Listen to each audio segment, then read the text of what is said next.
What are you doing? One. Oh, you have all the planets with you. Oh, that's so cool. Okay. Can you explain what is that you are having? Okay. Basically, this is the center of the solar system, technically, because they're all revolving around. So we have the sun. You know what? The sun. Okay, so it's kind of been damaged because of the kids. Okay, so the sun is made of hydrogen and helium. Basically, it's like burning on itself. It's since it's gas, it wants to go everywhere. But since it all came too close to each other, its gravity made it come together and come into a sphere. That's the sun. Yes, I know. It made it come into a sphere. So its own gravity is making it go against each other, okay? So it's making it burn itself up. That's why we have, if we turn off this light we have right now, we'd still see. Because of this. Okay. This is the first planet. Mercury is a planet, so it's bigger than our moon. It's near to sun? Yes, it's the nearest thing to the sun. Since my little sister is beautiful, she will be the sun, okay? So, Mercury is a planet. That's why it is bigger than the moon, okay? This is not the actual size of these planets. They're definitely bigger. So, since Venom was the sun, she's beautiful. We look at her every day. So, Mercury is the nearest planet, the planet that orbits nearest to the sun. So it's nearest, okay? It's nearest, not far out like Uranus. So it is the nearest planet.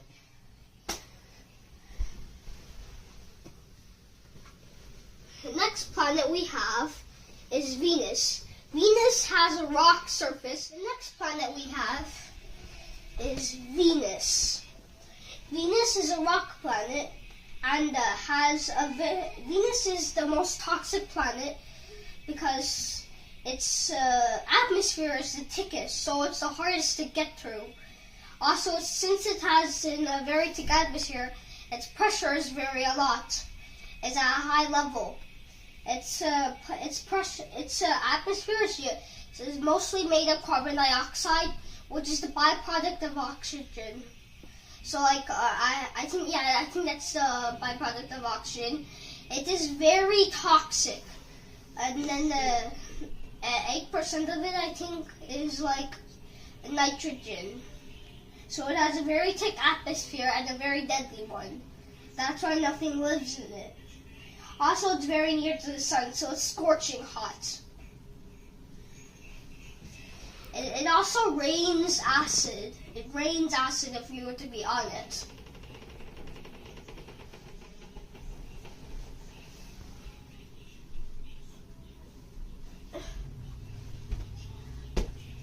Now we have our own planet, Earth. So you're definitely going to have to watch another video about Earth. So, Earth, humans, have us on it, clouds, living place. The reason why Earth is habitable is because it is the perfect distance from the sun, not too far and not too near. If it were too near, it would be scorching hot like Mercury. If it were too far, it would be like Uranus. It would be ice giant because it's far away. It's too cold. It's not getting enough heat and sunlight. That's why we have this. And then the thing that controls our tides, its gravity pulls it and pushes it, is the moon. Basically, this is a boundary of the small planets and the big ones. Next. This is the actual orbit thing. Okay. After Earth? Pluto became bigger planet than Mercury. Pluto's not a planet anymore. That one. This is Uranus. Pluto is cancelled. Who's Venus? Uranus. Pluto is Uranus. No, this No, is Uranus. This is Uranus. That's not Uranus. Uranus. Okay. Uranus, okay? Uranus, okay? It's not anus. Uranus. This is Uranus. Pluto is not a planet anymore. It's too small.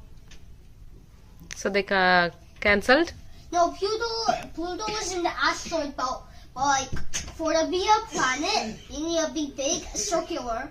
Pluto had that. You need to be like big enough to be like compressed under your own gravity to become circular.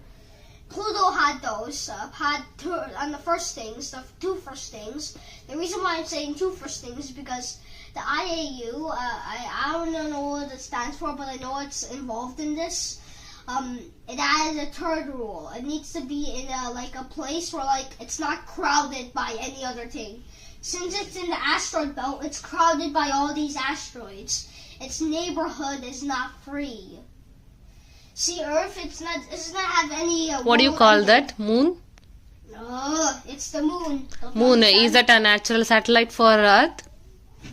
It's not. How many? What? It's a natural. It's a natural satellite. It's not actually a satellite. Just orbits around Earth. Now don't ask questions, Emma. Since Pluto was in there, it did not have a free neighborhood. See, Earth or Mars? Do you see any world-ending dangerous asteroids around it? Too many of them? Nope. But this one has it. That's why Pluto was cancelled and no longer a planet, no longer the 9th. Now only 8 planets. Also, this is the asteroid belt. This is literally not the asteroid belt. Just not like a clump of asteroids. It's actually a lot larger. It's a ring around the sun. One thing I noticed is that behind this, it's all the small, medium-sized planets. This is more of like a boundary for like a party club for all the big planets, like the sun, that are as big as the sun. Okay. Going past the asteroid belt, we're entering the big planets. The first big planet, this actually protects Earth because it's actually the biggest planet. It's a gas giant. That's why it has this. Its gravity, it spins so fast. I don't remember how long its days are to its Earth days. So like it spins very fast, so the gas is put into these stripes. You see, this red dot is actually a storm of different gases. This storm is actually 2 times bigger than Earth. So if we're to put on it, it will just move around on it. This is 2 times bigger than Earth. Okay. So Jupiter is a gas giant. It's made of the same things of the sun. People consider it a failed star because its gravity should have compressed in on itself to make the sun. But it did not. It's not going to work. Now we have Saturn.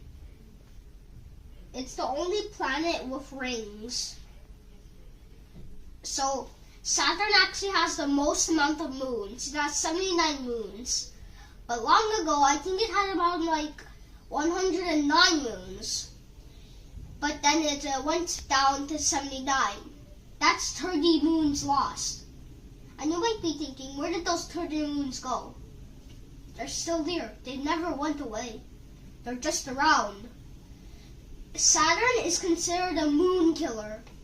Basically, it took its moons. This is not actually a moon of it. It took its moons. 30 of those moons were too near it. So they got crushed by the gravity of Saturn into these rings. They were crushed up and made into these rings. So whenever you look at a beautiful picture of Saturn, remember what those rings are made of. 30 moons. Yes. Oh my god, that's a lot. 79 minus 109 to 79 minus 30. So these 2 planets I forgot the names of. Okay, this is Uranus. Venus is Neptune. Yep, Neptune. So Neptune, it actually has a flipped axis. Neptune or Neptune? Neptune. Okay, Neptune. Neptune. Neptune. Neptune actually has a flipped orbit. I think it was Uranus that had a flipped orbit, a disoriented orbit. I forgot. I'm just gonna say this one. Please correct me in the comments if somebody is watching this video. Neptune has a tilted orbit because scientists think that like a big object. I forgot what they said about like the size of it, like the size of Mars probably. I don't remember. Tell me in the comments or search it up yourself. Do not listen to me. A big sized object was orbiting around it and probably like moved it and turned it on its axis. So normally a planet would be like this. Its equator would be like this. Imagine this is your Neptune. There's some big object turned it and then turned it like this. So now it's facing the ground around the sun.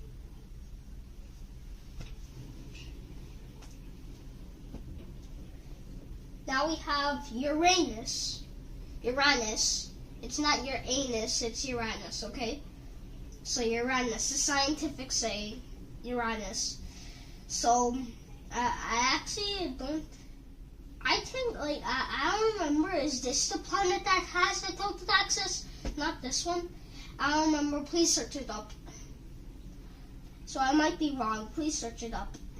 The actual answer. So this is an ice giant.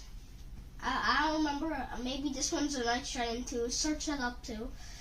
Search up what this is made of. This is an ice giant. Since it's so far away from the sun, it still has enough mass to be crushed under itself to make a sphere, like a soccer ball. But it's an ice giant, so it's made of ice and water. It's not exactly made of a liquid water. It's made of a different liquid to make itself ice. So here you have it. Yes. There's another thing in here. What is that? Telescope? Show me. Well, I'm going to show these rocks first. Okay. Lunar minerals and rock simulations kit. Origin of the moon, the giant impact theory. I'll read the story, okay.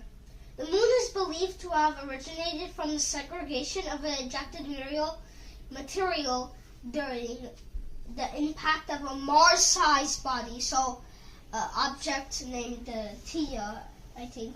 So, Tia. Okay.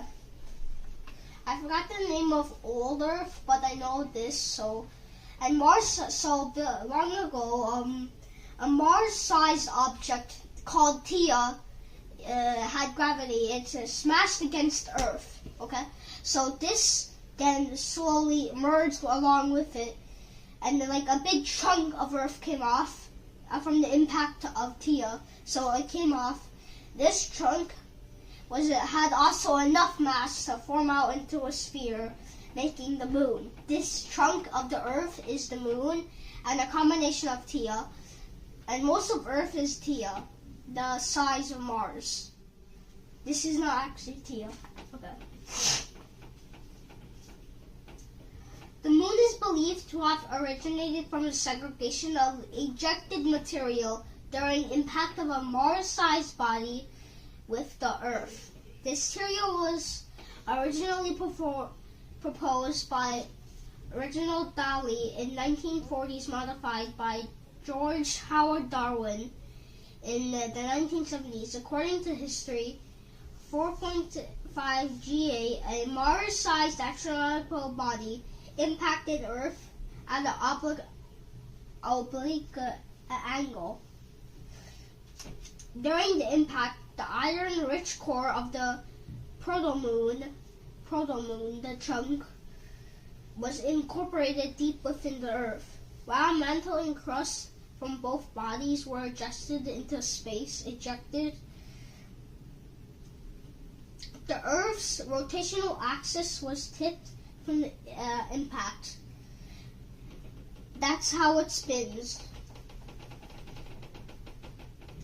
And the Earth reformed in a molten state, so it went back to a volcanic planet. Excess debris was not incorporated into the Earth. Was caught by Earth's gravitational field, which with a cloud of hot dust. This cloud, flipping to the next page, collapsed into the plane where the material eventually coalesced into the moon. So all that material from the impact mixed together with Earth, and that extra material had enough mass, it clumped together because it was near each other and turned into the moon. But since it was also clumped near it, since it clumped together near the Earth, it got caught by its gravity.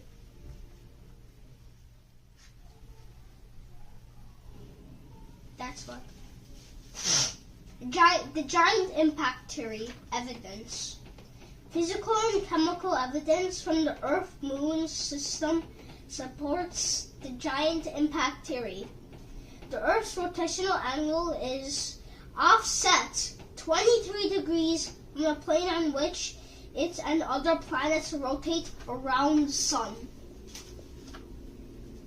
An impact from another protoplanet could explain why Earth's rotational axis is not perpendicular to the plane in which it travels around the Sun. The Moon has a bulk density, how deep it is. Remember earlier I made that video of the globe? Density, how dense it is, how hard it is to go through.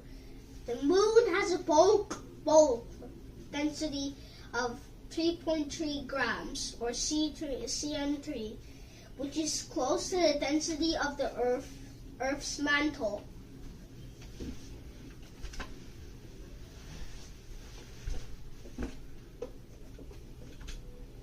Mantle, okay? The thing that feeds out of mountains on Earth. This is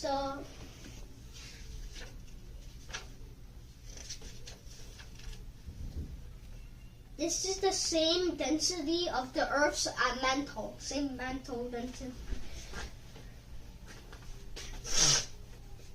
Density of Earth's mantle, 3.2. The Moon has a bulk density of 3.3 grams, or cm3, which is close to the density of Earth's mantle, which is 3.2 grams, cm3. However, the bulk density of the Earth is 5.5 grams, cm3. The highest in the solar system, suggesting the Earth is enriched in dense elements such as iron and nickel, while the Moon is depleted of them. This is supported by estimates of the sizes of the Moon, which is smaller than that of Earth, both absolute and relative. Also, the rocks and minerals on the Moon tend to be iron poor. If the material ejected upon impact was derived mostly from the protoplanet's mantles and crust, then differentiation of material would result in the iron-poor crustal rocks, and the smaller than Earth's crust is composed of anorthosite, an iron-poor and calcium-rich rock. The ejection of the mantle and the crust from the two protoplanets may also explain the Moon's enrichment in calcium, as calcium is abundant in crustal rocks. So these are different rocks. So these rocks are apparently from long ago.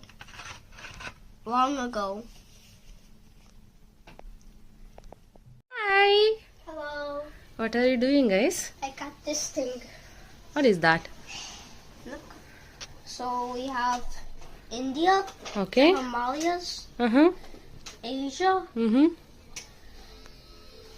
Africa, Mm. Europe, which Okay. thinks it's a continent, but it's not. It's just a peninsula of Asia. Okay. So we in this have Asia and India, okay?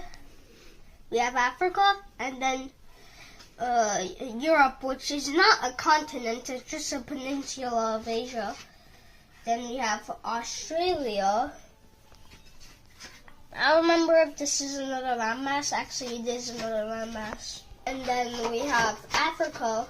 Wait, back here in India, we have the Himalayas. I forgot what the mountains these are, but this is Brazil. But this is Africa.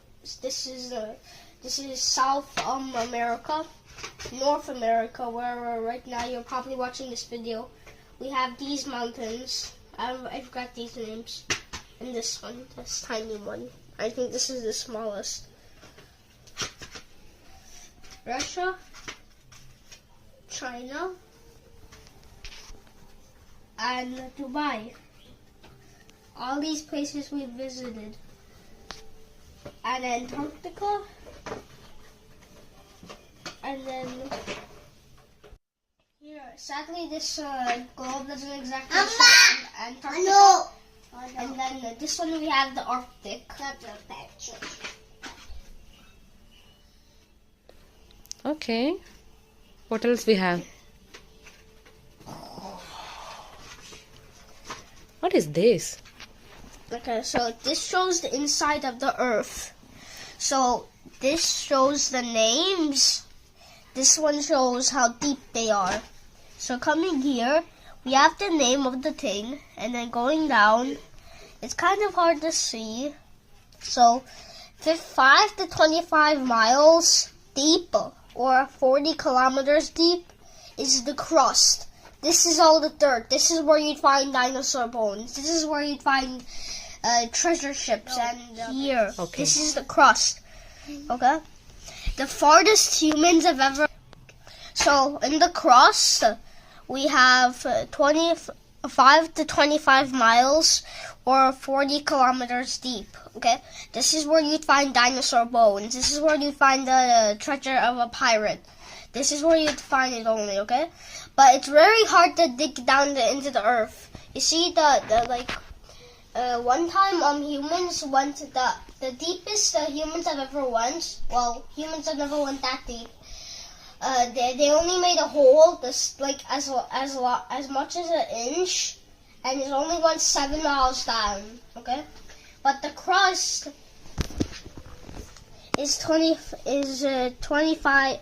It's 5 to 25 miles deep.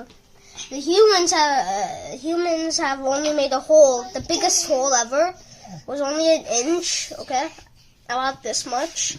And then it went down for 7 miles. That's the farthest humans have ever went. Okay, enough of the crust. Now we have the mantle. This is the stuff that fuels volcanoes. Okay. So the mantle is 1,800 miles deep, or 2,900 kilometers deep. So this is what fuels volcanoes. This is the magma that comes out of volcanoes. Because since the crust, eventually the tectonic plates go over each other, these gaps let lava out. These become... See how this go up? This makes it like a volcano. This is what sends out the lava from here to up. So then we have the outer core. This is what makes our planet. Earth has a core of iron, I think. Yep, Earth has a core of iron. So the outer core, to get this place... It takes you need to dig a hole of 1,400 miles to 2,000 miles, or 2,250 kilometers to 3,020 kilometers deep So that's how large it is. Then we have the inner core, the yellow thing. This is the actual core. This is the iron or metal core, I think, of Earth. So the inner core, it's 1,000 to 1,600 kilometers deep. Sadly, okay, it shows the miles. 1,000 miles actually, or 1,600 kilometers deep. So you need to dig that many miles down to get to this. Okay, this one is the same thing, but instead it shows the temperatures, the highest temperatures of these places. So the crust, like again, has, this one is blue, so it's black, it's kind of hard to see. So it actually says 1,600 Fahrenheit or 870 Celsius. So that's how hot the crust is. And remember, that's 5.25 miles deep or 40 kilometers. Actually, it's 8 to 40 kilometers deep. I missed that. Okay. Now we have the mantle. This is the stuff that feeds the volcanoes. Remember that again. So the mantle is actually 5,000 Fahrenheit or 2,700 Celsius. Remember, this is what feeds volcanoes, what goes out of the crust. And then we have the outer core. As we get nearer to the inside of something, it's more hotter, just like us humans. Since the inner core of the Earth is made of iron and it's very dense, very dense, it means like it's very hard to go through. It is, this is small to read, 7,800 Fahrenheit or 4,300 Celsius. That's a lot.